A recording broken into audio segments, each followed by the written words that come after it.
Tumatanggap na ng mga aplikasyon para sa Special Program of the Employment for Students o of Students. Ngayong Marso ang lokal na pamahalaang bayan ng Buhi simula ngayong araw. Ang naturang programa ay bukas para sa mga mag-aaral sa kolehiyo na may edad 18 hanggang 30. Ang pagsumite ng aplikasyon ay magtatagal hanggang ika-21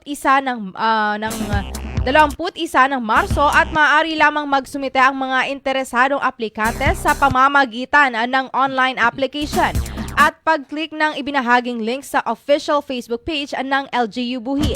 20 slots lamang umano ang available para sa nasambit na aplikasyon. Matapos ang online application, kabilang sa mga paunang requirements na kinakailangang dalhin ng student applicants sa Mayor's Office, ang tig-3 kopya ng kanilang application letter, photocopy ng birth certificate o baptismal certificate at resume o biodata na may kasamang 2x2 ID picture. Samantala, ang employment period ay magsisimula naman sa darating na buwan ng Hunyo hanggang Hulyo taong kasalukuyan.